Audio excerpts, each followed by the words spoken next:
Bab 40.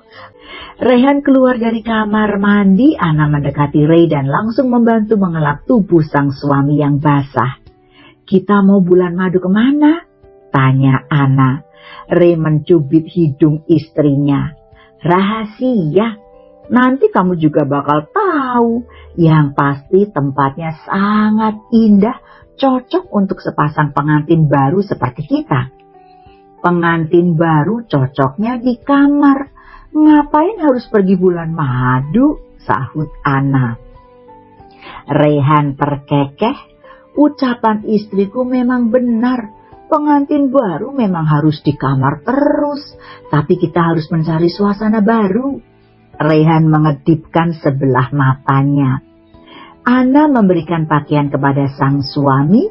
Rehan memakai pakaiannya. Ana menyiapkan segala keperluan dokumen keberangkatan mereka.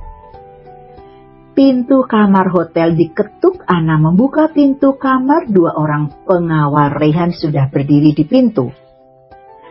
"Selamat pagi, Nyonya Rehan," ucap mereka. "Pagi," balas Ana. Rehan berjalan menuju pintu kamar. "Kalian sudah datang? Bawa barang-barang kami ke mobil. Kami akan sarapan dulu sebelum berangkat."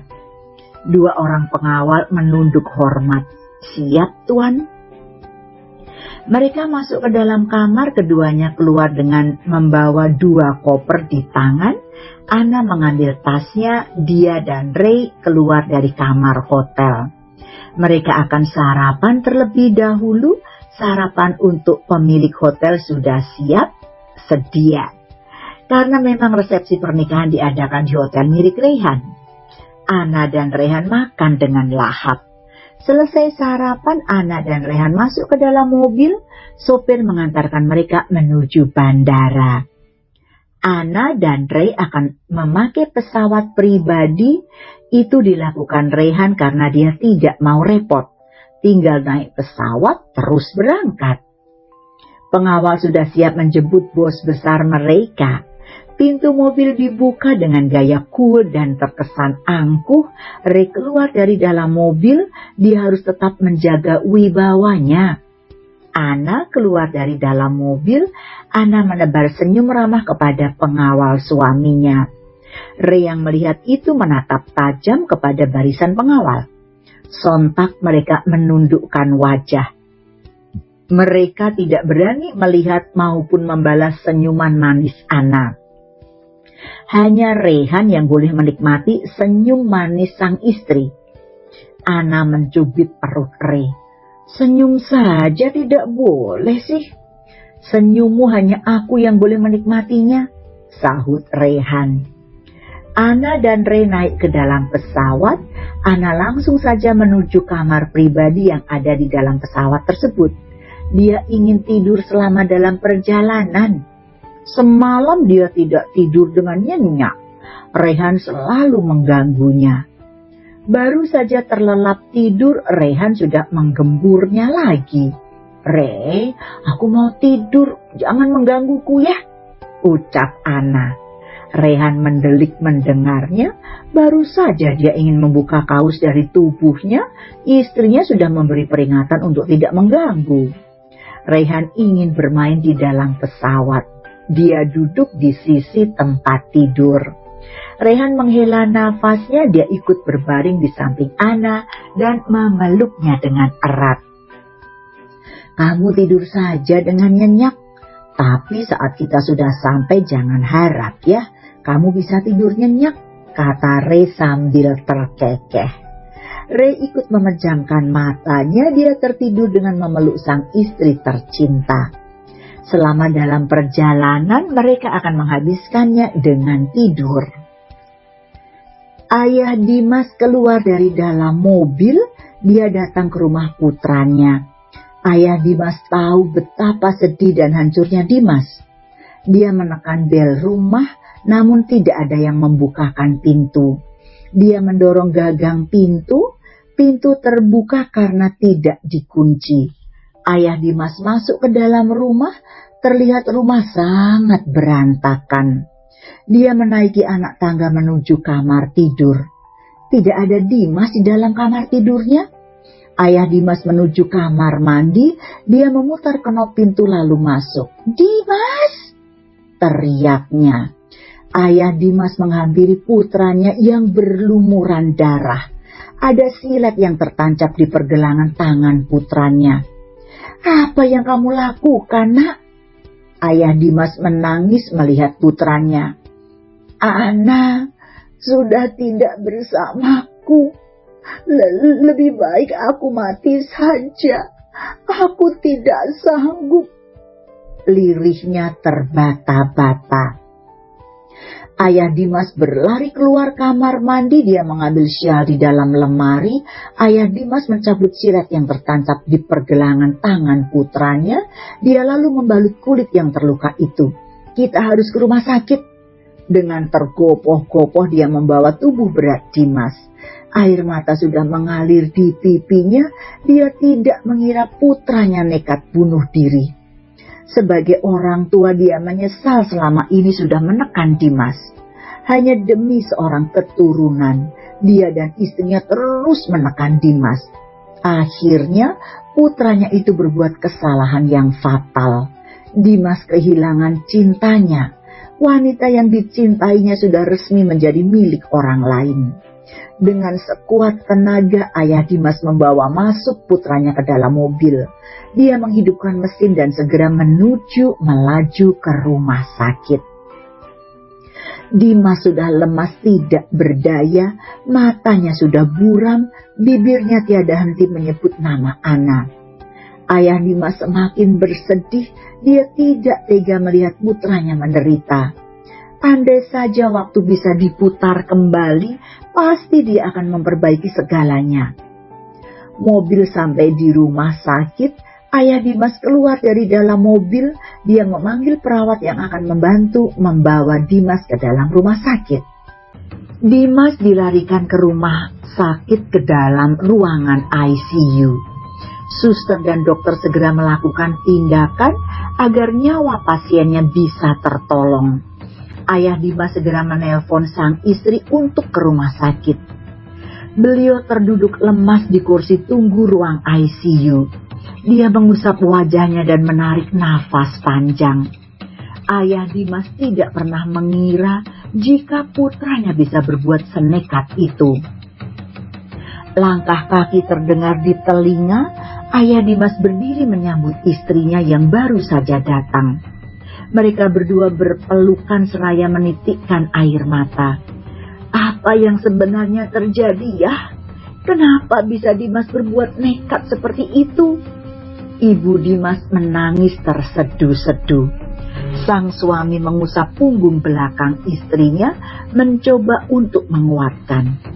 "Yang sabar ya Bu, Dimas mungkin telah kecewa dengan hidupnya. Ibu tidak mau kehilangan putra kita satu-satunya. Dia harapan kita satu-satunya," lirih sang ibu. Ayah Dimas membawa sang ibu dan istrinya duduk. "Ini semua salah kita. Kita yang terlalu mencampuri urusan pribadi Dimas dan Ana." Ayah Dimas ingat saat dirinya dan sang istri meminta seorang cucu. Mereka terus menekan Dimas, Ana menantu yang baik dan juga perhatian. Hanya karena tidak bisa memberi keturunan, dia dan sang istri menjauh. Bahkan saat Dimas membawa Lisa sebagai calonnya, keduanya menyetujui saja. Mereka tidak berpikir bagaimana perasaan Ana. Sungguh tidak adil bagi Ana diperlakukan sedemikian rupa. Tidak disentuh selama hampir setahun, diacuhkan, diabaikan dan dihina. Namun menantunya itu tetap menjalankan hidup rumah tangga dengan ikhlas. Sampai mereka tidak menyadari satu hal. Kesabaran itu ada batasnya.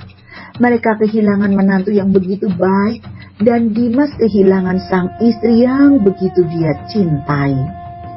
Dokter keluar dari ruangan tindakan, segera saja sepasang suami istri itu menghampirinya. "Bagaimana keadaan anak saya, Dok?" tanya ayah Dimas.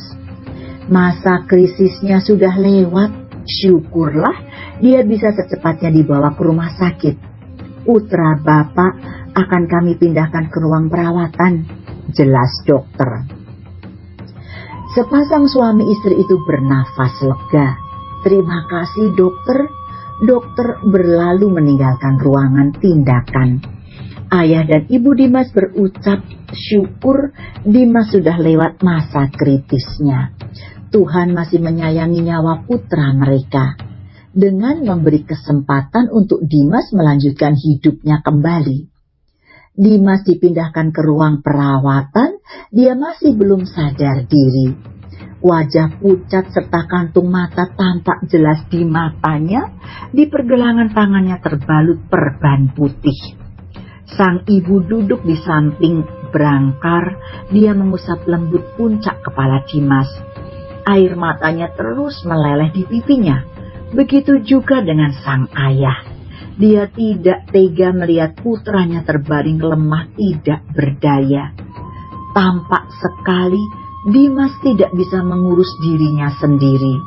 Tubuh Dimas tampak kurus, putranya menanggung beban penyesalan, menderita karena ulahnya sendiri.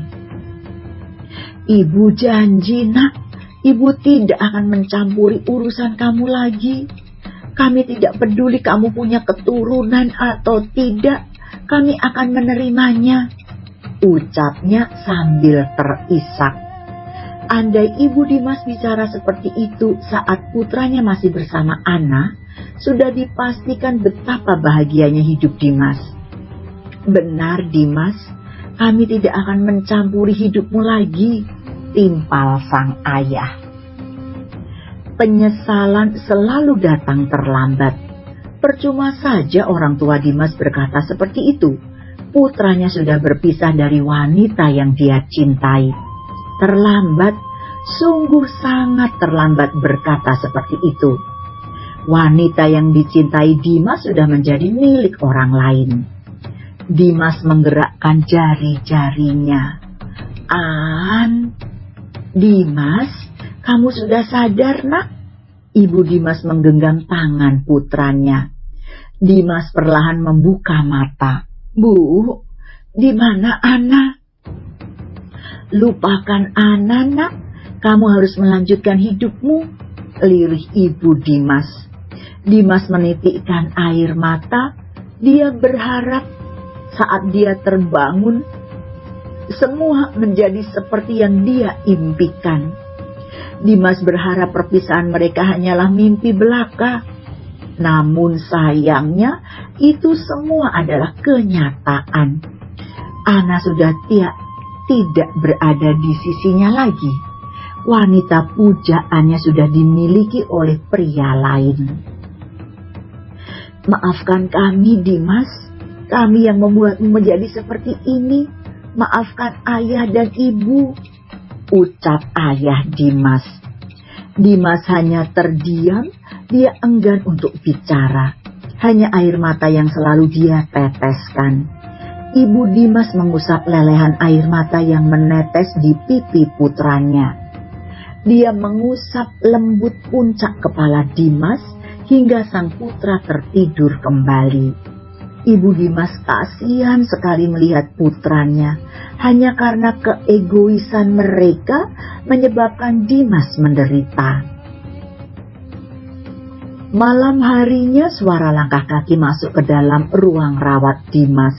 Seorang wanita berkunjung, dia memakai masker dan juga topi. Tampak ayah Dimas tengah tertidur di sofa. Lisa, dia adalah Lisa, mantan istri siri dari Dimas. Dia membuka topi dan masker di wajahnya. Lisa membelai lembut wajah tirus Dimas. Wajah mantan suaminya itu sudah tidak terurus lagi. Lisa masih sangat mencintai Dimas. Di hatinya masih ada nama sang mantan suami. Lisa tahu dia tidak seperti Ana. Lisa hanya mengandalkan rahimnya saja untuk menjerat Dimas. Semua kebutuhan Dimas selalu Ana yang menyiapkan. Dimas hanya bersamanya saat malam saja. Sungguh, Lisa begitu kejam saat itu. Dia membuat Dimas selalu dengannya. Dia tidak memikirkan perasaan Anna sama sekali. Lisa menitikkan air mata. Dia tahu Dimas dibawa ke rumah sakit. Saat itu Lisa berkunjung ke rumah Dimas, namun Dimas tidak ada. Tetangga yang lewat memberitahu jika Dimas dibawa ke rumah sakit. Pada saat ayah Dimas membopong putranya, ada ibu-ibu sekitar rumah Dimas yang melihat. Mereka juga bertanya kepada ibu Dimas yang pada waktu itu tengah berada di rumah putranya. Saat itu, ibu Dimas tengah mengambil semua keperluan putranya selama di rumah sakit. Sungguh besar cintamu pada Anna, Dimas, hingga kamu menjadi seperti ini. Apakah kata-kata cinta yang kamu ucapkan padaku hanyalah bohong? Aku di sini, aku masih mencintai kamu. Lirih Lisa pelan sambil menahan bibirnya agar tidak mengeluarkan suara tangisan.